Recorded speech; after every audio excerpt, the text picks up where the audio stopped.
کہ جس طریقے سے ندا کے ساتھ زیادتی ہوئی، اللہ تعالیٰ ہر اپنی بہنوں کو، بچیوں کو محفوظ رکھے اس سے، کہ یہ انتہائی ظلم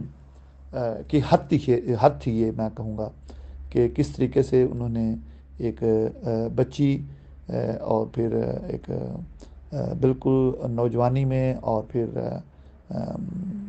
بالکل جب جوان ہو گئی اس وقت بھی، یعنی کہ بچپن، نوجوانی اور جوانی، اس بچی کے ساتھ مستقل زیادتی ہوتی رہی، اور اس کا اب آن ریکارڈ آ گیا ہے سارا معاملہ۔ تو کچھ چیزیں تو ہم اوپنلی ڈسکس کر سکتے ہیں، لیکن کیونکہ میٹر ابھی پولیس کے پاس ہے، انویسٹیگیشن ہو رہی ہے، تو اس کو ہم جیپرڈائز بھی نہیں کرنا چاہتے۔ میں ایک بات پہلے ضرور کہنا چاہوں گا کہ جہاں تک ندا کے معاملہ ہے، اس میں جو میری جو ہمدردیاں ہیں وہ بالکل ندا کے ساتھ ہیں اور احمدیوں کے ساتھ ہیں، کہ جو لوگ اس جماعت میں پھنسے ہوئے ہیں۔ مجھے کئی میرے احمدی دوست ہیں جو کہ بتاتے ہیں کہ وہ کس طرح ربوہ میں ظلم کا شکار ہیں، یہاں پر ان کے ساتھ ایٹراسٹیز ہو رہی ہیں، یو کے اندر ان کے حقوق کو کی بالکل جو ہے وہ کوئی پاس نہیں رکھا جا رہا ان کا۔ اسی طرح امریکہ اور کینیڈا میں بھی کچھ لوگ ہیں جن کی طرف سے پیغامات آتے رہتے ہیں۔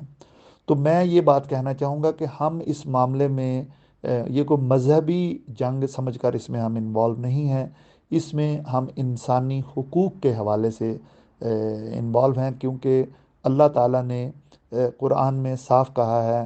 بسم اللہ الرحمن الرحیم، یا ایہا الناس انا خلقناکم من ذکر و انثی وجعلناکم شعوبا و قبائل لتعارفوا ان اکرمکم عند اللہ اتقاکم۔ O people, we have created you from a single pair of a male and a female, that is Adam and Eve. And we have made you into nations and tribes so that you may know one another, not that you despise or hate one another. And in the sight of God Almighty, those who are the most righteous are the most honorable. یعنی کہ اللہ تعالیٰ نے قرآن میں یہی کہا کہ اے لوگو، ہم نے آپ کو ایک ہی مرد اور عورت یعنی کہ آدم اور حوا سے پیدا کیا ہے، اور ہم نے آپ کے قبائل اور آپ کی قومیں صرف آپ کی پہچان کے لیے، تعارف کے لیے بنائے ہیں، نہ کہ آپ ایک دوسرے سے نفرت کا اظہار کریں۔ اس وجہ سے اللہ کے ہاں سب سے اچھا وہی ہے، سب سے افضل وہی ہے جو کہ متقی ہے، اللہ سے محبت رکھتا ہو، اللہ سے ڈر رکھتا ہو۔ تو جی، یہ ہے میرا کام کرنے کا، یہاں بھی غیر مسلموں کے ساتھ بھی، حکومتی اداروں کے ساتھ بھی، مسلمانوں کے ساتھ بھی، یہاں کے جو قادیانی گروپ ہے احمدیوں کا، ان کے ساتھ، لاہوری گروپ کے ساتھ تو اتنا انٹریکشن نہیں ہے، کیونکہ ان کا یہاں زیادہ ہیومن رائٹس کے حوالے سے یا پرسیکیوشن کے حوالے سے اتنا شور نہیں ہوتا، جبکہ یہ قادیانی گروپ جو ہے، جو مرزا محمود نے بنایا تھا، وہ گروپ یہاں لندن میں ان کا ہیڈ کوارٹر ہے، اور وہی زیادہ جعلی کیس بھی بنا کر حکومتی پارلیمنٹیرینز کو اور حکومتی اداروں کو، یونائٹڈ نیشن کو، یورپین یونین کو اور پولیس کو وہ دیتے رہتے ہیں، اور پھر جب لوگوں کو پتہ چلتا ہے کہ یہ تو ایک دھوکہ ہے اور فراڈ ہے، جس طرح جرمنی میں ہوا، وہاں کی کورٹ نے کہہ دیا کہ یہ آپ لوگوں کے اوپر ظلم نہیں ہوگا، واپس جاؤ، 500 کے قریب لوگوں کو کہہ دیا۔ یہاں بھی سپریم کورٹ کا کیس آ گیا کہ انہوں نے بھی کہہ دیا کہ جی آپ کے اوپر کوئی ظلم نہیں ہوتا، واپس جاؤ انڈیا میں، پاکستان میں۔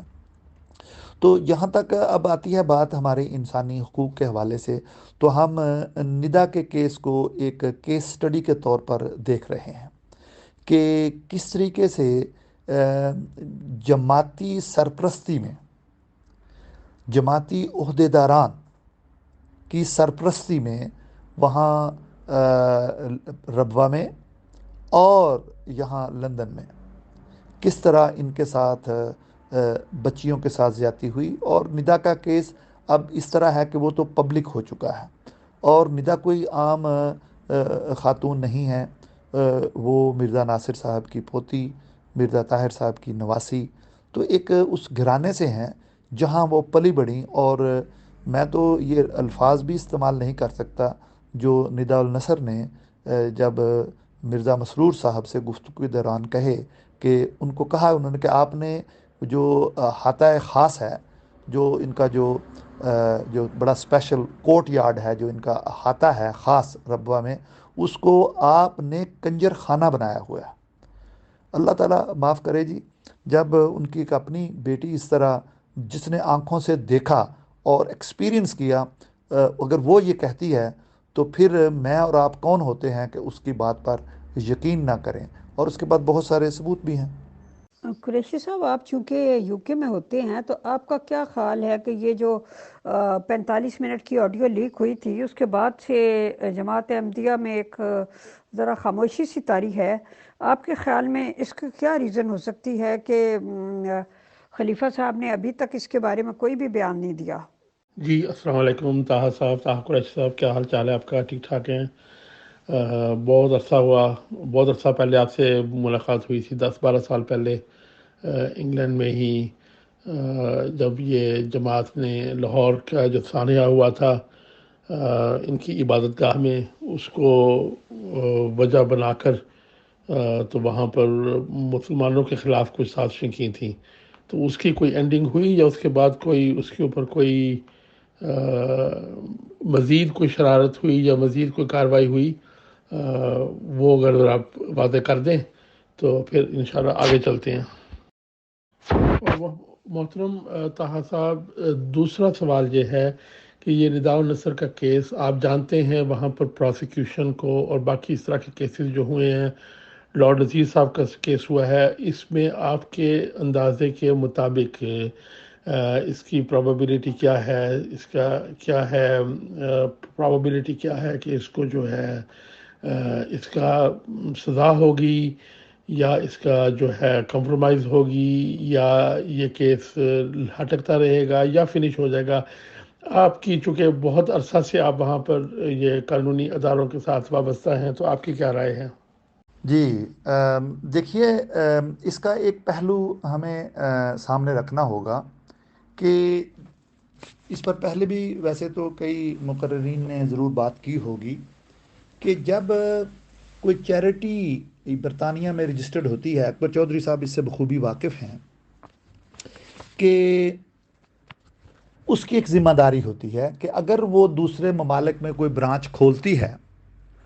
تو وہ اس کی ہر ایکٹیویٹی کی بائی لا رسپانسیبل ہے۔ تو یہاں کی جو احمدیہ مسلم موومنٹ ہے، یہ اپنے ہر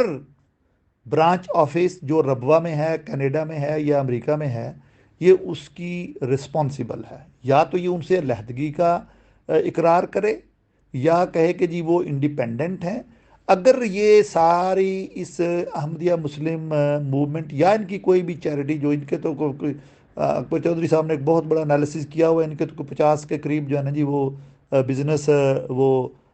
ہیں، کمپنیاں ہیں، اور پتہ نہیں کہاں کہاں سے یہ منی لانڈرنگ ہو رہی ہے، تو وہ بھی ایک علیحدہ میٹر ہے جو کہ انویسٹیگیٹ کیا جانا چاہیے۔ لیکن یہاں کی ایک مثال میں اکثر دیا کرتا ہوں کہ کئی چیریٹیز بشمول آکسفام، ایک یہاں برٹش چیریٹی ہے جو کہ مختلف ممالک میں کام کرتی ہے، تو ان کا جب ایک ملک میں، جس کا میں ابھی نام نہیں لوں گا، ایک ملک میں جب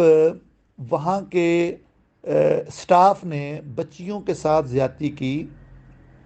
تو یہاں کی جو چیریٹی تھی اس کی پراپر انویسٹیگیشن شروع ہو گئی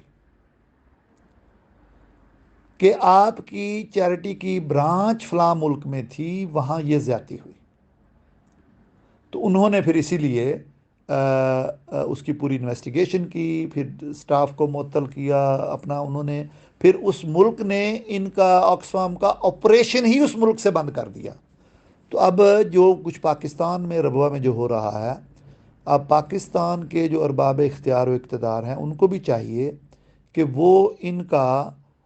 جو آپریشن ہے اس کو بند کریں۔ یہ روئیں گے پیٹیں گے، لیکن جب یہ بچیوں کے ساتھ ظلم کریں گے، صرف بچیوں کے ساتھ نہیں ہے جی،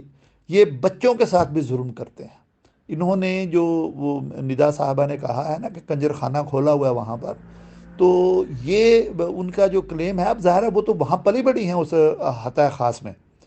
تو میری جو ہے یہ ایک درخواست ہے آپ حضرات سے بھی، بلکہ احمدی دوستوں سے، کہ میرے دوستو اس کو سیریسلی لیں اور اپنے بچوں کو اس کرپشن سے